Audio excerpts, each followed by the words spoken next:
पितरों का श्राद्ध किस दिन करना चाहिए, पूरी सही तिथि और विधि। दोस्तों, क्या आपने कभी महसूस किया है कि जीवन में अचानक रुकावटें आने लगती हैं? कभी पैसे की तंगी, कभी परिवार में कलह, कभी बच्चों के भविष्य को लेकर चिंता। बहुत बार हम सोचते हैं कि ये सब सिर्फ किस्मत का खेल है, लेकिन शास्त्र कहते हैं इन सब के पीछे हमारे पितरों का आशीर्वाद या उनकी नाराजगी छुपी होती है। अगर पितर प्रसन्न हैं, तो जीवन में हर कदम पर बरकत और सुख मिलता है, लेकिन अगर वो रूठ जाएं, तो मेहनत करने के बाद भी फल अधूरा रह जाता है। और पितरों को प्रसन्न करने का सबसे बड़ा अवसर होता है पितृपक्ष का श्राद्ध। लेकिन यहाँ सबसे बड़ा सवाल यही है, आखिर श्राद्ध किस दिन करना चाहिए, कौन सी तिथि सही है और किस विधि से करने पर पितरों को तृप्ति मिलती है। आज के इस वीडियो में हम इन्हीं सवालों का जवाब ढूंढेंगे, तो वीडियो को अंत तक जरूर देखना, क्योंकि यहाँ आपको मिलेगा वो ज्ञान जो शायद ही किसी ने इतनी सरल भाषा में समझाया होगा। सबसे पहले बात करते हैं तिथि की। शास्त्रों में बताया गया है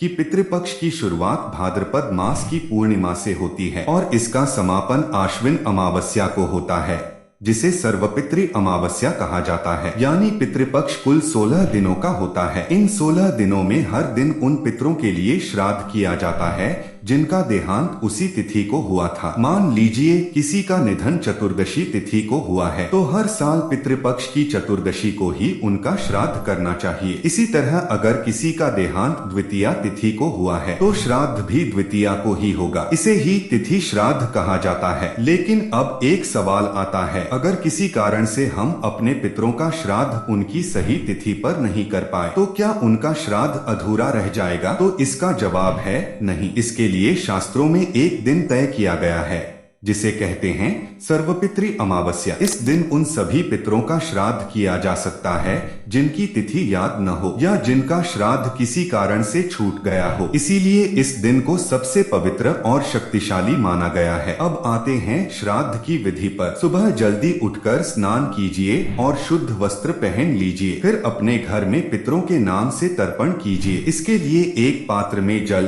तिल, अक्षत, चावल और गंगाजल डालें। फिर सूर्य की ओर मुख करके जल अर्पित करें और अपने पितरों का स्मरण करें। ध्यान रहे, ये सब करते समय मन एकदम शांत और श्रद्धा से भरा होना चाहिए। इसके बाद पितरों के लिए सात्विक भोजन बनाइए, जैसे खीर, पूरी, दाल, चावल और शुद्ध घी से बने व्यंजन। उस भोजन को पहले गाय, कौवा, कुत्ता और चींटियों को अर्पित करें। फिर ब्राह्मण या किसी जरूरतमंद को भोजन कराएं। अंत में वही भोजन परिवार के सदस्य भी श्रद्धा से ग्रहण करें। शास्त्रों में कहा गया है, पितृ तृप्ति से देव तृप्त होते हैं और देव तृप्ति से जीवन में समृद्धि आती है। यानी अगर आपने पितरों को प्रसन्न कर दिया, तो आपके घर में धन, सुख और संतान की उन्नति अपने आप शुरू हो जाएगी। अब आप सोच रहे होंगे, क्या श्राद्ध न करने से कोई दोष भी लगता है? जी हाँ, अगर पितृपक्ष में श्राद्ध न किया जाए तो इसे पितृदोष कहा जाता है और इसका असर पूरे परिवार पर पड़ सकता है, जैसे बार बार बीमारी आना, अचानक धन हानि होना या शादी ब्याह जैसी शुभ चीजों में अड़चने आना। इसीलिए शास्त्रों में श्राद्ध को जीवन का सबसे बड़ा कर्तव्य कहा गया है। तो दोस्तों, आज आपने जाना पितरों का श्राद्ध कब करना चाहिए, सही तिथि कौन सी होती है और पूरी विधि क्या है। अगर ये वीडियो आपके लिए उपयोगी लगा तो इसे लाइक कीजिए, कमेंट में अपने पितरों का नाम लिखिए और चैनल को सब्सक्राइब कीजिए, क्योंकि याद रखिए, हम जितनी श्रद्धा से अपने पितरों को याद करेंगे, वो उतनी ही कृपा हम पर बरसाएंगे।